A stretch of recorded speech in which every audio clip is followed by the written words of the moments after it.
బీహార్లోని బంకీపూర్ నియోజకవర్గ ఎమ్మెల్యేగా ప్రశాంత్ కిషోర్ ప్రమాణ స్వీకారం చేశారు. అసెంబ్లీ స్పీకర్ ప్రేమ్ కుమార్ సమక్షంలో ప్రమాణం చేశారు ప్రశాంత్ కిషోర్. ఉప ఎన్నికల్లో బీజేపీ అభ్యర్థి నీరజ్ సిన్హాపై గెలుపొందారు. ఆయన 19,246 ఓట్ల మెజారిటీతో గెలిచారు ప్రశాంత్ కిషోర్. ఎమ్మెల్యేగా ప్రమాణం చేయడం గర్వంగా ఉందన్నారు పీకే.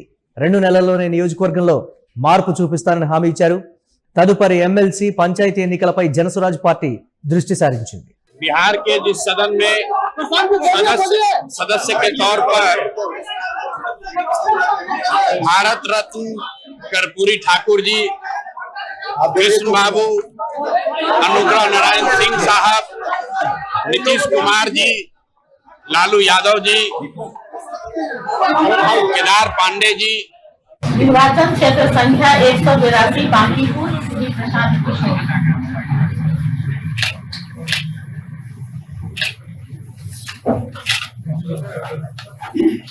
मैं प्रशांत किशोर जो विधानसभा का सदस्य निर्वाचित हुआ हूँ, ईश्वर की शपथ लेता हूँ कि मैं विधि द्वारा स्थापित भारत के संविधान के प्रति सच्ची श्रद्धा और निष्ठा रखूंगा। मैं भारत की प्रभुता और अखंडता पूर्ण रखूंगा तथा जिस पद को मैं ग्रहण करने वाला हूँ उसके कर्तव्यों का श्रद्धापूर्वक निर्वहन करूंगा। अब शपथ బీజేపీ జాతీయ అధ్యక్షుడు నితిన్ నవీన్ రాజీనామా చేసినటువంటి నియోజకవర్గం దాదాపుగా 8 దఫాలుగా అక్కడ భారతీయ జనతా పార్టీ గెలుస్తూ వచ్చింది. భారతీయ జనతా పార్టీ కంచుకోట అయినటువంటి బంకీపూర్ నియోజకవర్గంలో జనసురాజ్ పార్టీ అధినేత ప్రశాంత్ కిషోర్ అక్కడ పోటీ చేయడం, గెలుపొందడం కూడా జరిగింది. దేశవ్యాప్తంగా భారతీయ జనతా పార్టీ ఓటమికి బంకీపూర్ నియోజకవర్గంలోనే పునాది వేసినందుకు మీ అందరికీ ధన్యవాదాలు. ఇది అప్పుడు ప్రశాంత్ కిషోర్ చెప్పినటువంటి మాట. అలానే కాదు, 2 నెలల్లోనే నేను ఎమ్మెల్యేగా ఒక మార్పు అనేది చూపిస్తాను. నేను ఈరోజు ప్రమాణ స్వీకారం చేస్తున్నాను. రాబోయే 2 నెలల్లో నా శైలి మార్క్ అనేది నేను చూపిస్తానటువంటి మాట చెప్తూ ఉన్నారు. ఇప్పటికే నియోజకవర్గంలో పెండింగ్లో ఉన్నటువంటి సమస్యలన్నీ నా దృష్టికి వచ్చాయి. ప్రజలు నన్ను నమ్మి ఓటు వేసినందుకు ఎమ్మెల్యే అనే వ్యక్తి ఎలా పని చేయాలో నేను చూపిస్తాననేటువంటి రీతిలో ప్రశాంత్ కిషోర్ చేసినటువంటి వాగ్దానం. అలాగే ఈ రెట్టించినటువంటి ఉత్సాహంతో తదుపరి ఎమ్మెల్సీ పంచాయతీ ఎన్నికలపై కూడా దృష్టి సారిస్తుంది జనసురాజ్ పార్టీ అని ఒక కీలకమైనటువంటి ప్రకటన అయితే చేశారు. చూడాలి ఈ మార్పు బంకీపూర్ నియోజకవర్గం వరకే ఉంటుందా, లేకపోతే తదుపరి ఎమ్మెల్సీ పంచాయతీ ఎన్నికల విషయంలో కూడా జనసురాజ్ పార్టీ తనదైనటువంటి మార్క్ రాజకీయంతో ముందుకు వెళ్ళి అక్కడ కూడా లీడ్లోకి వస్తుందా?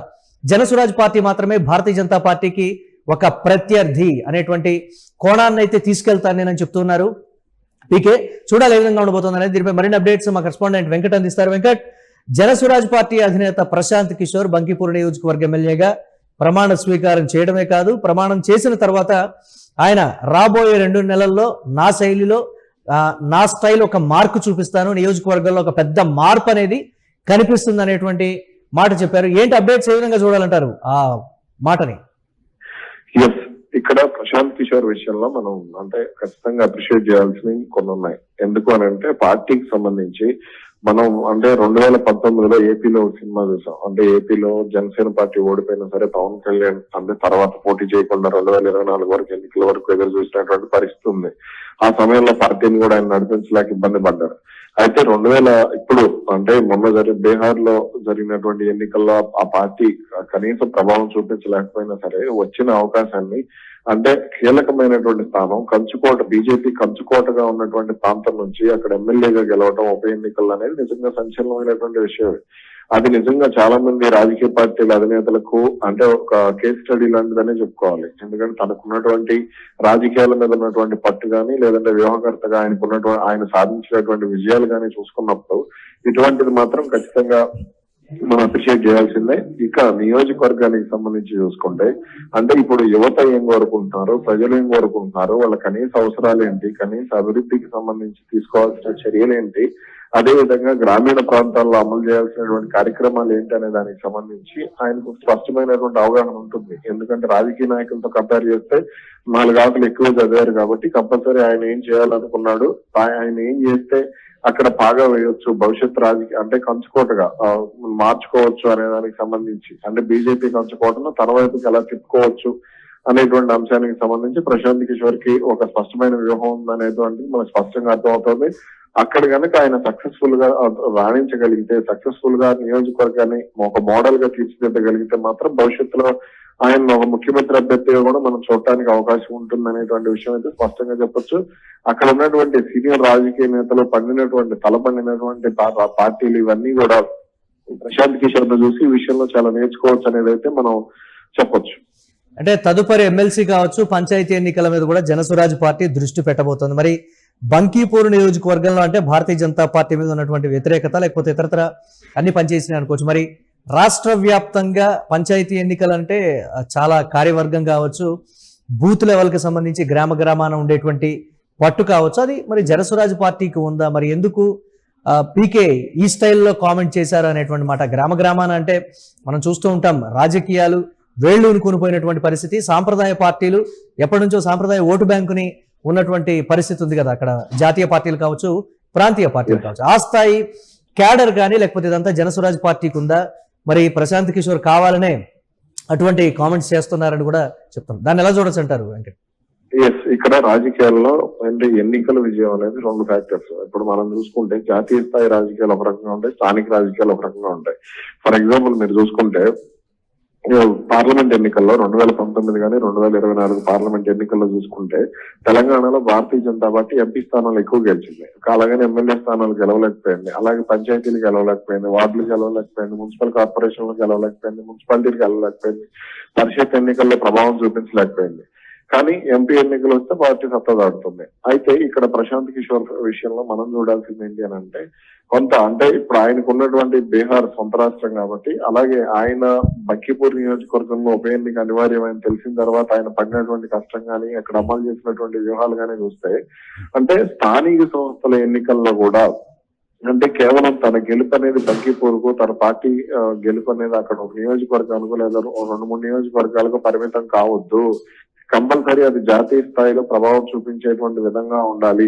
కాబట్టి తాను గనక బీహార్ లో క్షేత్రస్థాయిలో కనుక మంచి విజయాన్ని సాధించుకోగలిగితే, క్షేత్రస్థాయిలో బలమైనటువంటి పట్టును పెంచుకోగలిగితే, అంటే చాలా రాష్ట్రాల మీద ఆయనకు అవగాహన పట్టు ఉన్నాయి కాబట్టి అక్కడ ఇప్పుడు 2019-18 ఆ ప్రాంతంలో తెలంగాణ మీద కూడా ఆయన మంచి అవగాహన ఉంది. కాబట్టి అక్కడ కనుక ఆ సమయంలో కనుక తన పట్టు పెంచుకోగలిగితే అంటే ఇటువంటి రాజకీయ పరిస్థితులన్నీ ఆయన చూశారు కాబట్టి కంపల్సరీ అక్కడ అంటే ఈ ఓటమితో భారతీయ జనతా పార్టీ అలర్ట్ అయింది. ప్రశాంత్ కిషోర్ కి చెక్ పెట్టడం కావచ్చు, ఇతరుల విషయంలో కూడా ఒక కీలకమైనటువంటి వ్యూహంతో ముందుకు వెళ్ళబోతోంది అనేటువంటి మాట. ఒక్క ఓటమి ఎంతో అలర్ట్నెస్ ని ఇచ్చింది భారతీయ జనతా పార్టీకి అని చెప్తున్నారు. మరి ప్రశాంత్ కిషోర్ రాజకీయాలు అక్కడ చేయగలరా, లేకపోతే అవి పాచికలు పారేటువంటి అవకాశం ఉందా అనేటువంటి మాట చెప్తున్నారు. భారతీయ జనతా పార్టీ దేశవ్యాప్త వ్యూహాలను మనం చూస్తూ ఉంటాం. అలాంటి దాంట్లో ప్రశాంత్ కిషోర్ ఎంతవరకు క్యాడర్ లేనటువంటి నియోజకవర్గాలు కావచ్చు, గ్రామాన కావచ్చు సర్వే అవుతారనేటువంటి క్వశ్చన్స్ ఉన్నాయి కదా, వాటిని ఎలా చూడొచ్చు మనం? ఇక్కడ ఇప్పుడు తనకున్నటువంటి ఇప్పుడు చాలా వరకు కూడా ఆయన పనిచేసినటువంటి నియోజకవర్గాలకు రాష్ట్రాలకు సంబంధించి చూస్తే స్టార్లను ఎక్కువగా ఆయన టార్గెట్ చేస్తూ ఉంటారు. కాబట్టి స్టార్ ఇమేజ్ ఉన్నటువంటి వాళ్ళను ఇప్పుడు ప్రశాంత్ కిషోర్ తదుపరి స్టేజ్ లో అంటే జాతీయ మీడియాలో వస్తున్నటువంటి కథనాలు కానీ ఇవన్నీ చూస్తున్నప్పుడు ఖచ్చితంగా ఆయన స్టార్ ఇమేజ్ ఉన్నటువంటి నాయకుల్ని ఎక్కువగా టార్గెట్ చేస్తున్నారు. అంత క్షేత్రస్థాయిలో గ్రౌండ్ లెవెల్లో పట్టున్నటువంటి వాళ్ళను అంటే ఇప్పుడు చాలా నియోజకవర్గాల్లో గెలవలేకపోయినప్పటికీ కూడా కొన్ని వేల ఓట్లను ప్రభావితం చేయగలిగేటువంటి మాజీ ఎమ్మెల్యేలు, మాజీ మంత్రులు ఇలా కొంతమంది ఉంటారు. కాబట్టి వాళ్ళందరినీ కూడా తన వైపుకు తిప్పుకునేటువంటి ప్రయత్నాలను మొదలు పెట్టారు. స్థానిక సంస్థల ఎన్నికల్లో అది గనక నిలబడి సక్సెస్ అయితే మాత్రం తర్వాత రాబోయేటువంటి పార్లమెంట్ ఎన్నికలు కానీ ఆ తర్వాత వచ్చేటువంటి అసెంబ్లీ ఎన్నికల్లో కానీ తాను ప్రభావం చూపించవచ్చు అనేటువంటి ధీమా ఆయనలో ఎక్కువగా ఉంది అనేటువంటి మాట ఉంది. అదే గనక సక్సెస్ అయితే మాత్రం బీహార్ రాజకీయ ముఖ చిత్రం పూర్తిగా అంటే నితీష్ వర్సెస్ లాలూగా సాగినటువంటి రాజకీయ ముఖ చిత్రం, ఆ తర్వాత బీజేపీ ఎంటర్ అయింది, ఇవన్నిటి కూడా ఏదైతే ఇప్పటి వరకు ఉన్నటువంటి పాత రాజకీయ పార్టీలన్నింటినీ కూడా ఒక మూలకు నెట్టేసేటువంటి విధంగా ఆయన రాజకీయ పందా ఉండేటువంటి ఛాన్స్ అయితే ఉంది. Right, thanks for updates Venkat. మొత్తం మీద బీహార్ లోని బంకీపూర్ నియోజకవర్గ ఎమ్మెల్యేగా ప్రశాంత్ కిషోర్ ప్రమాణ స్వీకారం చేయడం, ఇమీడియట్ గా కూడా ఆయన చేసినటువంటి కామెంట్స్ దీనికి సంబంధించి ఒక రాజకీయ పరమైనటువంటి అంశాన్ని అయితే తెర మీదకి తీసుకొస్తున్నాయి. ఎమ్మెల్యేగా ప్రమాణం చేయడం గర్వకారణంగా ఉందని చెప్తూనే 2 నెలల్లోనే నియోజకవర్గంలో మార్పు చూపిస్తానని కూడా ప్రశాంత్ కిషోర్ హామీ ఇస్తున్నారు. అలాగే రెట్టించిన ఉత్సాహంతో తదుపరి ఎమ్మెల్సీ, పంచాయతీ ఎన్నికలపై కూడా జనసురాజ్ పార్టీ దృష్టి పెడుతుంది. ఇదే స్థాయి విజయాన్ని బీహార్ వ్యాప్తంగా కూడా మేము నమోదు చేస్తామని గర్వంగా చెప్తున్నారు జనసురాజ్ పార్టీ అధినేత ప్రశాంత్ కిషోర్.